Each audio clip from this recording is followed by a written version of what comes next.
네, 굿모닝. 밤새 비와 눈이 내리는 추운 날씨입니다. 하나님의 말씀으로 우리의 마음이 따뜻해지고 또 감사한 하루를 가지시는 그런 귀한 날 되기를 소망합니다. 오늘 본문의 말씀 누가복음 9장 37절에서 50절의 말씀을 제가 읽겠습니다. 이튿날 산에서 내려오시니 큰 무리가 맞을세. 무리 중에 한 사람이 소리질러 이르되 선생님 청컨대 내 아들을 돌보아 주옵소서. 이는 내 외아들이니이다. 귀신이 그를 잡아 갑자기 부르짖게 하고 경련을 일으켜 거품을 흘리게 하며 몹시 상하게 하고야 겨우 떠나가니라. 당신의 제자들에게 내쫓아 주기를 구하였으나 그들이 능히 못하더이다. 예수께서 대답하여 이르시되 믿음이 없고 패역한 세대여, 내가 얼마나 너희와 함께 있으며 너희에게 참으리요.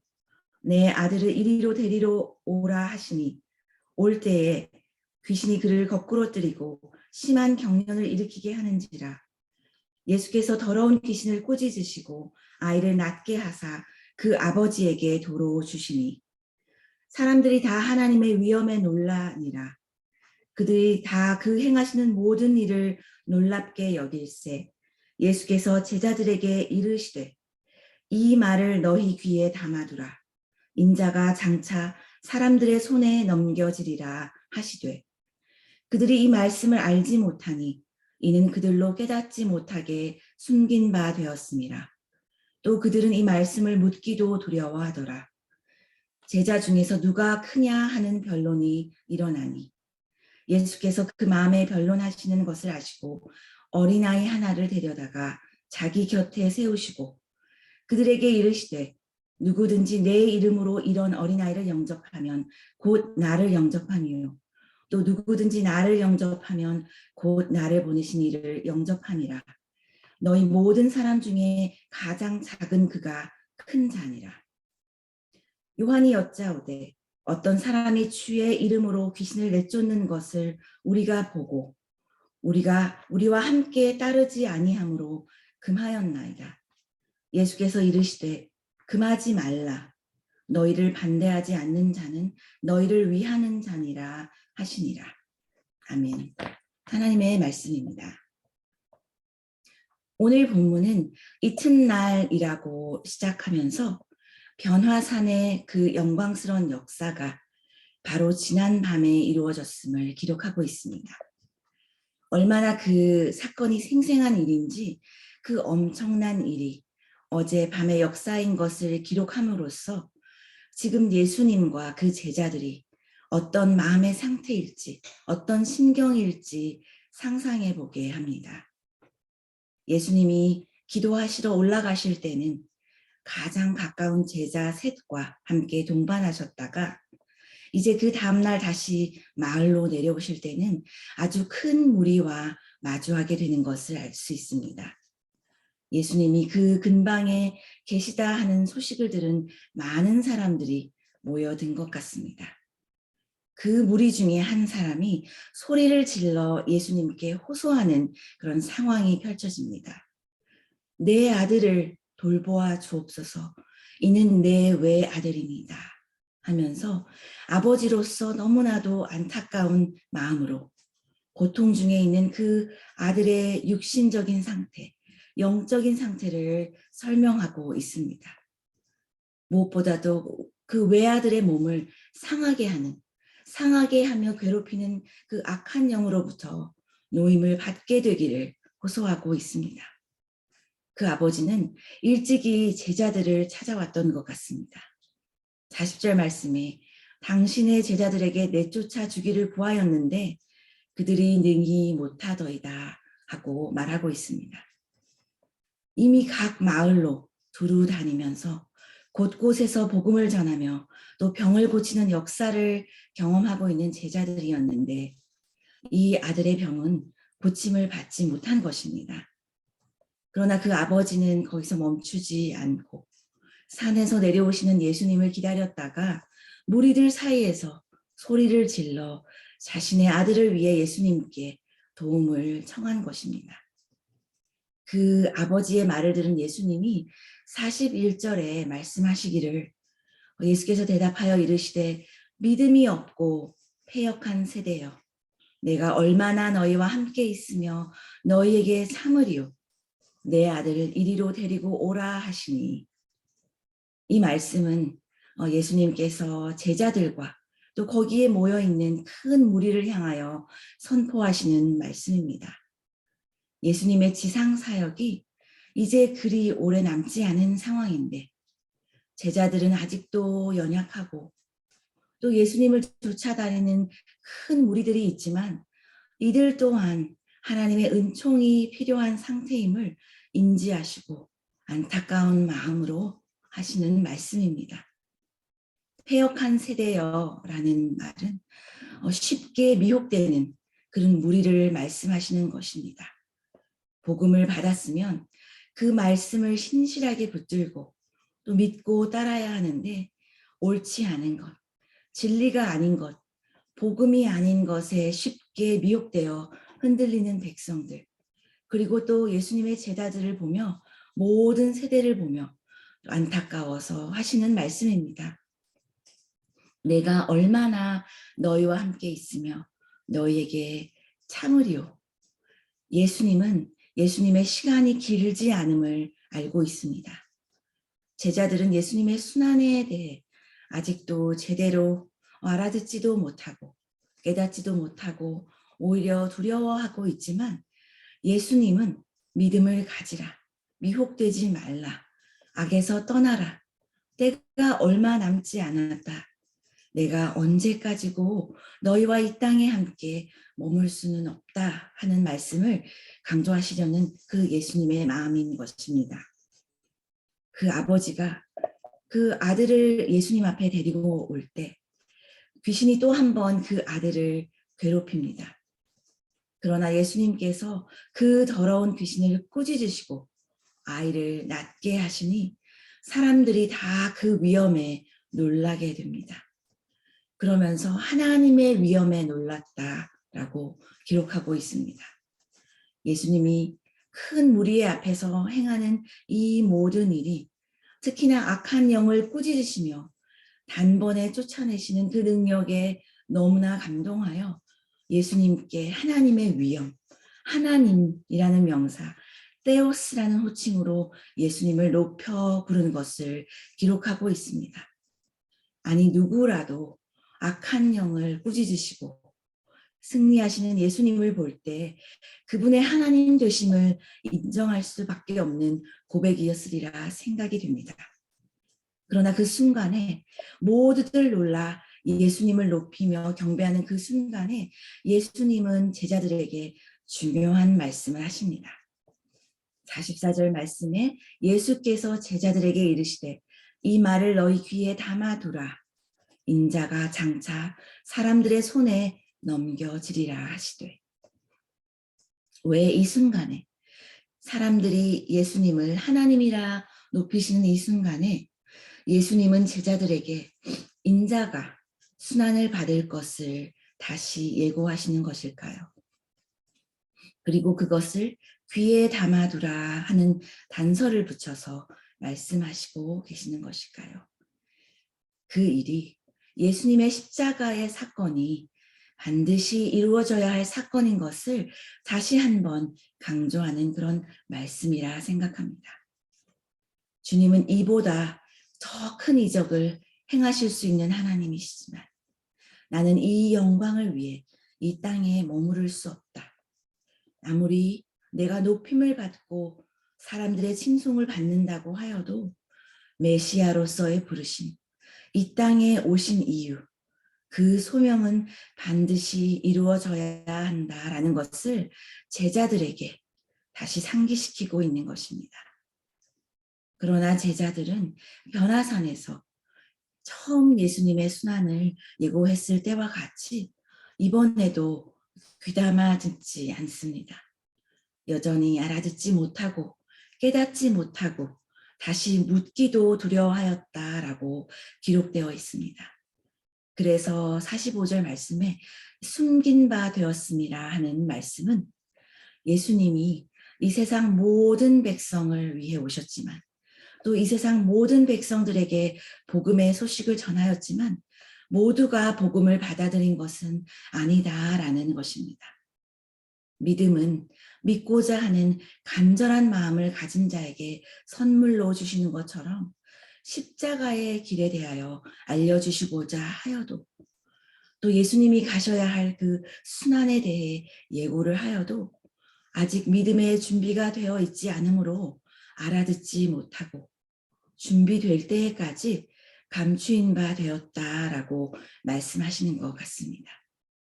아직은 스스로 사도로서의 사역을 감당할 수 있는 때가 차지 않았다라는 것을 나타내고 있는 말씀인 것입니다.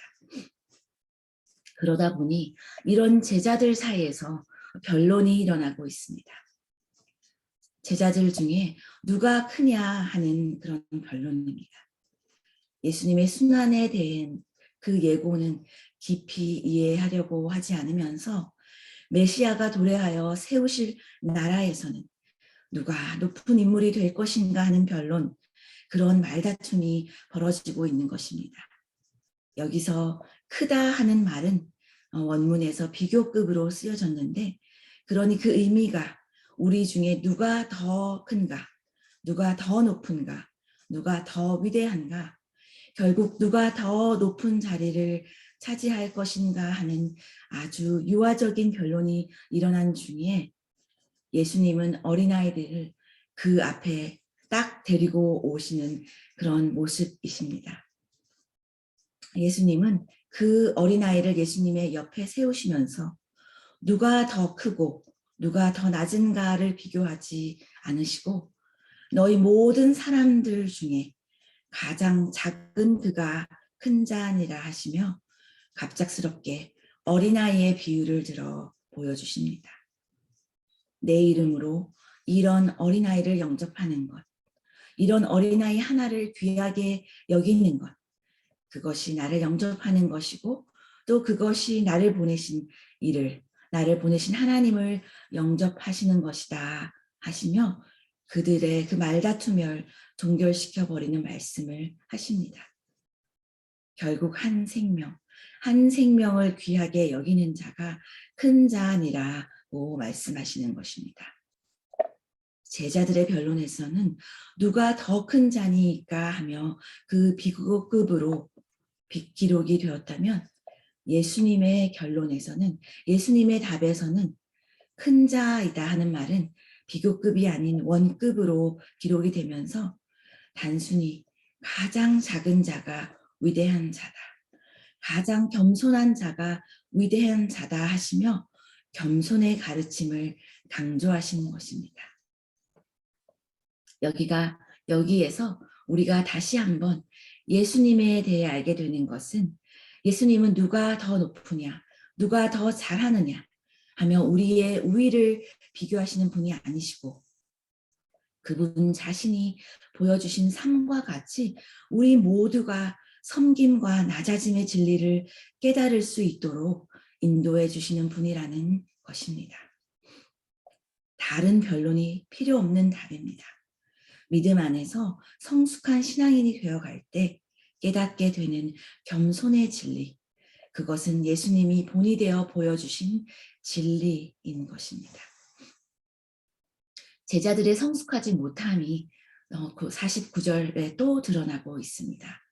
어떤 사람이 주의 이름으로 귀신을 내쫓는 것을 보았다는 것입니다. 그런데 그가 예수님을 따르는 제자들과 한 무리가 아니므로, 즉 우리 중에 한 사람이 아니므로 그런 일을 하지 말라고 금하였다는 것입니다. 아니, 오늘 본문 초반에 무슨 일이 있었습니까? 한 아버지가 귀신 들린 외아들을 제자들에게 데리고 왔는데 그들이 능히 못하더이다 라는 그 구절을 우리가 보았습니다. 예수님과 함께하는 이 본인들은, 제자들은 능력을 드러내지 못했는데 누군가 주님의 이름으로 능력을 행하는 것을 금지했다는 것 아닙니까? 다른 누구도 아니고 예수님의 이름으로 능력을 행한 것인데 이를 금할 수 있는 권한이 제자들에게 있는 것입니까? 예수님은 이런 제자들을 나무라지 않으시고 너희를 반대하지 않는 자는 너희를 위하는 자니라 하고 말씀하셨습니다.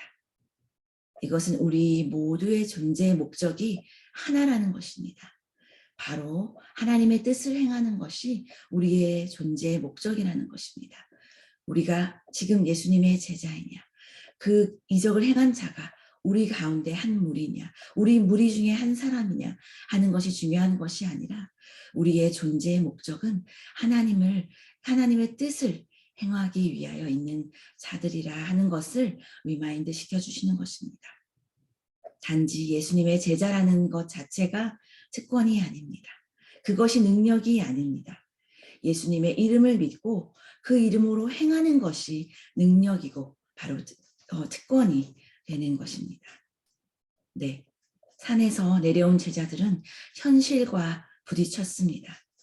제자들은 변화산의 영광을 보았지만 그들의 삶이 영광스럽게 변하지는 않았습니다. 산을 내려오니 귀신 들린 아들을 둔 아버지를 만났고 그들에게서는 아무런 능력도 나타나지 않은 현실을 맞닥뜨렸습니다. 예수님은 순환을 받을 것을 명심하라, 기억하라고 알려주셨지만 그 뜻을 제대로 이해하지 못한 채 제자들 중에 오히려 누가 더 크냐 하는 변론이 그들 가운데서 일어났습니다. 또 무명의 제자가 예수님의 이름으로 능력을 행하였다는 것을 시기할 때에 오히려 우리가 믿음 안의 형제인 것을, 또 우리에게 예수님의 그 능력이, 예수님의 이름이 우리 안에 있다는 것을 다시 한 번 더 깨닫게 해주셨습니다. 우리에게는 예수님의 능력이 있습니까? 예수님의 이름을 진심으로 믿고 나아가는 우리 자신들입니까? 예수님께서 그 십자가의 길을 예고하시면서도 우리에게 예수님이 주시는 그 능력의 이름이 있으심을 예고하시고 또 나타내 주시고 있습니다. 우리에게 주신 그 귀한 이름, 귀한 그 능력의 이름을 드러내고 또 그 이름으로 나아감으로써 오늘도 승리하시는 우리 모두가 되시기를 소망합니다. 기도하겠습니다. 전능하신 하나님 아버지, 십자가의 복음을 받은 우리가 주님의 자녀로서 주님의 겸손하신 복음의 능력을 깨닫게 하여 주시옵소서. 이 세상의 소리에, 이 세상의 가치에 미혹되지 않도록 하여 주시고 주님으로부터 오는 그런 지혜, 주님으로부터 오는 겸손의 지혜를 얻게 하여 주시옵소서. 예수님의 이름으로 기도합니다. 아멘. 네, 기도의 제목을 나누겠습니다. 2022년도도 2월로 접어들고 있습니다. 우리 교회의 비전, 말씀으로 세워지는 공동체 2의 비전을 품으며 함께 나아가기를 원합니다. 말씀과 함께 주님과 동행하는 삶이 되시도록 함께 기도하기를 원합니다. 가스펠 프로젝트가 어린이 교육부와 장년부에 이르기까지 한 말씀으로 진행되고 있습니다. 말씀을 통하여서 부부간에, 가정간에, 부모님과 자녀 간에 믿음의 대화를 하며 믿음의 가정으로 세워가는 귀한 프로젝트가 될 수 있도록 간절히 기도해 주시기를 원합니다. 또 교회의 모든 예배를 하나님께 은혜롭게 올려드릴 수 있도록 기도해 주시기를 원합니다. 토요 무릎 기도회, 목요 중보 기도회, 또 주일 어린이 예배로부터 작년에 이르는 모든 예배 가운데 은혜가 넘치도록 기도해 주시고 또한 유스 자녀들을 위해 예비하신 귀한 목회자를 보내실 수 있도록 기도해 주시기를 원합니다. 또 치유를 위해 기도하시는 환우들을 위하여 기도해 주시기를 원합니다. 하나님의 강한 손길로 그들을 붙들어 주기 위하여 기도해 주시고 또 위로와 필요한 가정 가운데 평강을 허락하여 주실 수 있도록 기도해 주시고 또 그 밖에도 많은 기도 제목으로 부르짖는 가정들 가운데 함께해 주셔서 하나님의 역사, 하나님의 능력의 이름을 경험하는 시간이 될 수 있도록 기도해 주시기를 원합니다. 다 함께 기도하시며 일상으로 나아가시겠습니다.